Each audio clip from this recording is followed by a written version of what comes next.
বিজ্ঞানের রাজপুত্র Albert Einstein 1879 সালের 14 মার্চ জার্মানির উলম শহরে এক ইহুদি পরিবারে জন্মগ্রহণ করেন তিনি। জন্মানোর পর ডাক্তাররা লক্ষ্য করেন মাথাটি তার শরীরের সাপেক্ষে বেশ বড়, যা কিনা স্বাভাবিক শিশুর মাথা থেকে কিছুটা আলাদা। স্বাভাবিক শিশুরা যেমন 1 থেকে 2 বছরের মধ্যে কথা বলতে শিখে যায়, আইনস্টাইনের কথা বলা শুরু হয় জন্মের প্রায় 4 বছর পর। শুধু তাই নয়, 9 বছর পর্যন্ত ভালোভাবে কথা বলতে পারতেন না তিনি, যা কিনা সে সময় তার মা বাবার চিন্তার বিশেষ কারণ হয়ে দাঁড়ায়। কথা বলতে অসুবিধা থাকার কারণে আইনস্টাইনকে দেরিতে স্কুলে ভর্তি হতে হয়। ছোটবেলা থেকেই বিশ্ব ব্রহ্মাণ্ড নিয়ে ভাবতে এবং ভায়োলিন বাজাতে ভীষণ ভালোবাসতেন তিনি।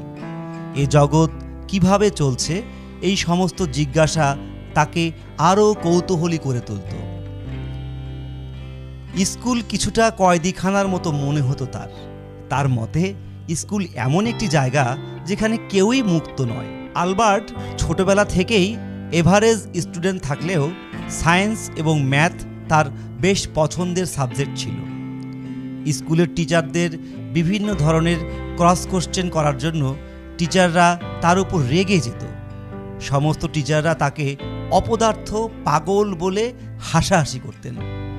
এসব বারবার শুনে আইনস্টাইনের মনে হতো তার বুদ্ধির বিকাশ হয়তো সত্যিই সম্পন্ন হয়নি। তিনি তার অধ্যাপককে বুদ্ধির বিকাশ কিভাবে হতে পারে তার কারণ জিজ্ঞাসা করেন। তার অধ্যাপক তাকে বলেন যে কোনো অভ্যাসে সাফল্যের মূল চাবিকাঠি। আর সেদিন থেকেই তিনি মনে মনে প্রতিজ্ঞা করেন যে তিনি তার এই চিন্তা শক্তির সাহায্যে একদিন সফলতা হাসিল করবেন। সুইজারল্যান্ডে থাকাকালীন এক কলেজে এন্ট্রান্স এক্সামে তিনি সায়েন্স এবং ম্যাথ ছাড়া সমস্ত সাবজেক্টে ফেল করেন, কিন্তু সায়েন্স এবং ম্যাথে সবার থেকে বেশি নাম্বার পাওয়ার জন্য তাকে কলেজে অ্যাডমিট করার সিদ্ধান্ত নেয় কলেজ কর্তৃপক্ষ। তিনি পদার্থবিদ্যা এবং গণিত পড়াশোনা আরম্ভ করেন। জুরিকের সুইস পলিটেকনিক বিশ্ববিদ্যালয় থেকে গ্র্যাজুয়েশন হন। পরবর্তীতে বিভিন্ন স্কুলে শিক্ষকতার পোস্টে অ্যাপ্লাই করতে শুরু করেন। শিক্ষকতার যোগ্যতা থাকা সত্ত্বেও ইহুদি হওয়ার কারণে প্রথম দিকে কোনো স্কুলে চাকরি পাননি তিনি। অফিসের ক্লার্ক হওয়া থেকে শুরু হয় তার কর্মজীবন। জার্মানিতে হিটলার আসার পর তিনি নাজি অ্যান্টিসেমেটিক আইডিয়া প্রচার করতে শুরু করেন গোটা ইউরোপে, যা ছিল সম্পূর্ণ ইহুদিদের বিরুদ্ধে।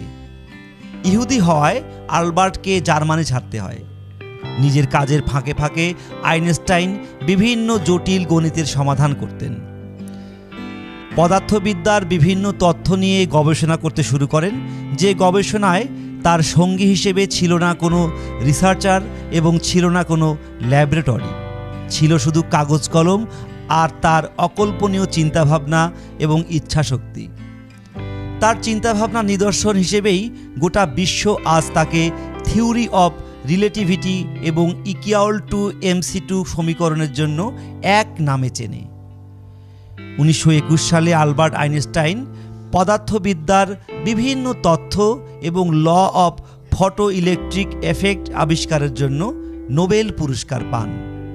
1952 সালে ইসরায়েলের রাষ্ট্রপতি হওয়ার প্রস্তাব আসলে তিনি বলেন, আমি রাজনীতির জন্য নিজেকে তৈরি করিনি। আইনস্টাইন কোনো জিনিসে ভুল করে কখনো আক্ষেপ করতেন না, কারণ তিনি মনে করতেন যে মানুষটি নিজে কখনো ভুল করেনি তিনি কখনো নতুন কিছু করার চেষ্টা করেনি।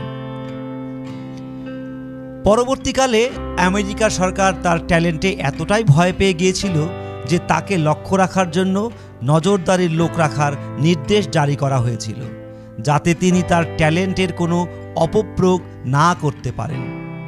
তিনি নিজে তা না করলেও কিছু অসৎ মানুষ তার =mc2 সমীকরণের উপর ভিত্তি করে পরমাণু বোমা আবিষ্কার করে, যা বিস্ফোরণে লক্ষ লক্ষ মানুষ প্রাণ হারায় হিরোশিমা নাগাসাকিতে।